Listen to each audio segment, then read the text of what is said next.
Well, since we're talking about the chuck and turning a workpiece, I thought I'd go ahead and jump right into the cutting tools and the use of the tool post holder and some basic cuts. I know you're probably anxious to see the machine in action, so this seems like a good time to go ahead and talk about that. Now initially I'll use the stock tool post or tool holder that comes with the mini lathe, and it's this square block-like holder here. You can see it has screws that clamp down to hold the tool in place, and it can be itself indexed, and then you can hear as I rotate it, it clicks into one of 4 positions. And the clicking is actually done by a little there's a little spring-loaded stop underneath here that engages with some grooves in the bottom, and some people may like that. I don't particularly find that feature useful, so I always in fact take that little spring and detent out of there. That allows me to position the tool post at any angle that I want without regard to where the stops are. So whichever you prefer, but once you need to get your tool in here, but the tip of the tool has to be very, very close or right on, ideally, the center line of the lathe. And of course the center line of the lathe is an imaginary line that extends from the center of the spindle back to the center of the tailstock, and all it is the height that the tool would be at if it were exactly on the center line of the workpiece. So for most work, nearly all work, you want the tip of your tool to be right on that imaginary line. So how do you get it there? Well, usually you can use either 1/4-inch square tools, which I believe is what these are. These are 5/16 inch square.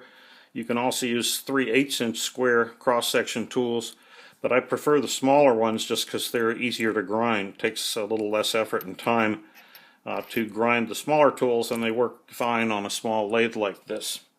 But you do need to put some sort of shims under them typically to bring them up so that the tip of the tool is right on line of the so-called center line of the lathe.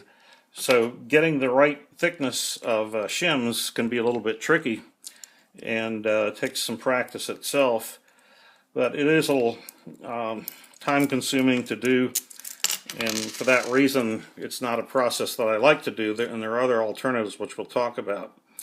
I like to use these automotive feeler gauges. You can buy these in sets, but they make a good way to get a quick and ready set of shims, and you can just pull a few out of the stack here, some of the thicker ones, and put them underneath the bottom of the tool, and loosen up the screws here a little bit so the tool will fit under there.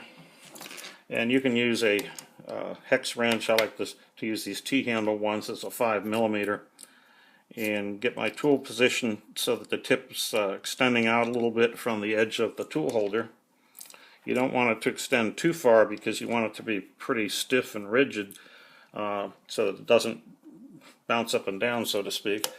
That would be kind of on a micro level ideally, but the farther back the tool is, the stiffer the whole arrangement is, and the better cut you'll get, generally speaking. On the other hand, you need to leave a little clearance. Now here's where that stop can be kind of annoying. I want to twist the tool around, but the stop's preventing me from doing that, so I have to go around the other way and come in like that to get it at the angle that I want. Okay, looking in from the back side of the lathe, you can probably see that a little better now. I'll go ahead and start the lathe up.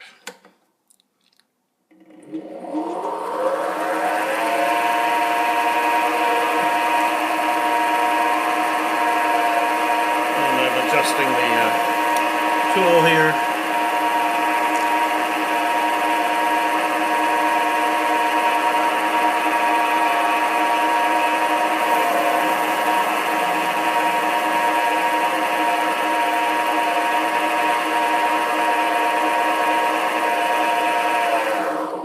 Well, I was kind of lucky there in choosing my shims in that I got very, very close to the correct height, but you may be able to see there's a tiny little nub there sticking out from the center. That tells me that the tool is just a tiny bit too low, and I'm just going to take a guess and I'll add another shim of about 2/1000 thickness if I can find one here. Then we'll try again and see how it comes out.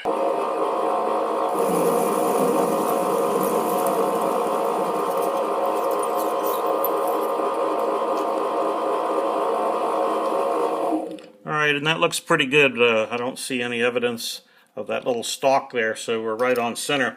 So that's one way to go about it, but it's kind of time consuming and not terribly convenient.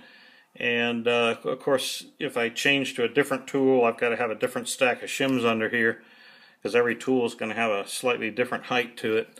And if the tool gets dull after a period of time and I resharpen it on the grindstone, or even just touch it up with a diamond hone, that will lower it maybe by 1/1000th of an inch, and then I'll have to adjust my stack of shims again. So for that reason, using shims like this is not terribly convenient, but it's the way most of us start out because we don't have the money initially to buy an adjustable tool post. But let's go ahead and talk about the adjustable tool post. I have here a little quick change tool holder from LittleMachineShop.com, and this particular one is the A2Z brand, and it's made from anodized aluminum, and the holders are anodized aluminum, and it works fine. There's no real need for it to be made from steel. Many of the ones, all the ones really that you find on larger lathes are made from steel, but aluminum works fine. But there is another option we'll talk about in a minute. I have a different one that's made by another company and is made of steel. In order to install the quick change tool post, I have to remove this stock bolt that's in here. It's kind of like a long set screw really.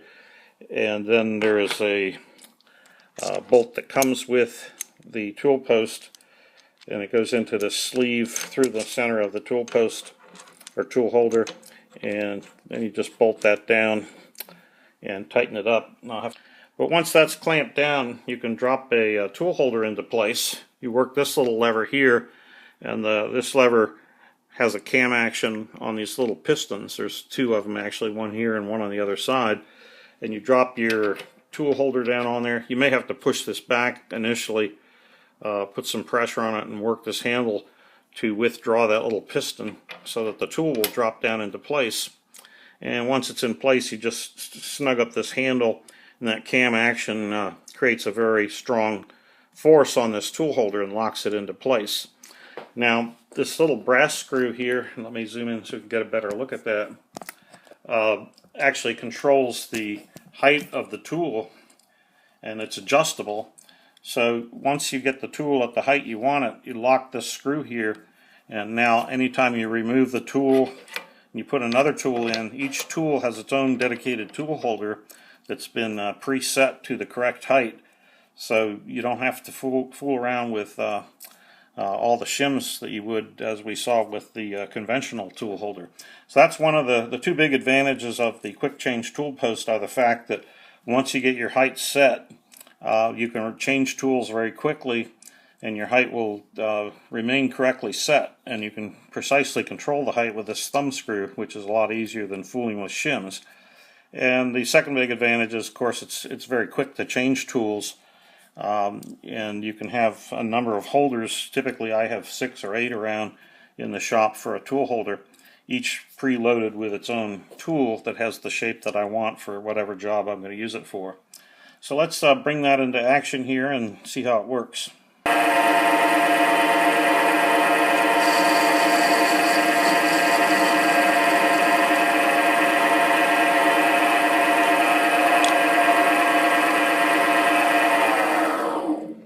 Alright, now it looks like it came out very close to on center here. See if I can get the camera around where you can get a better look at it. Of course, the big advantage here is now I can change tools, and I'm going to drop this tool holder into place, which has a chamfering tool mounted in it, and we'll chamfer this sharp edge. So we just drop it in there, lock it up with the cam lock, and here's an example of where I need to reset the angle again of the tool holder, because I want that chamfer to be perpendicular, or I want the edge of the tool, I should say, to be perpendicular to the workpiece, and that will give me a 45-degree chamfer. Alright, we'll turn the lathe on now and make that chamfering cut.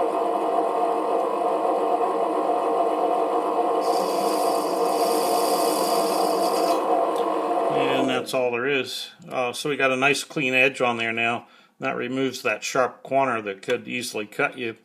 And also, if this happened to be a shaft that was going to plug into a corresponding hole, that chamfer will help it to engage more easily with the hole.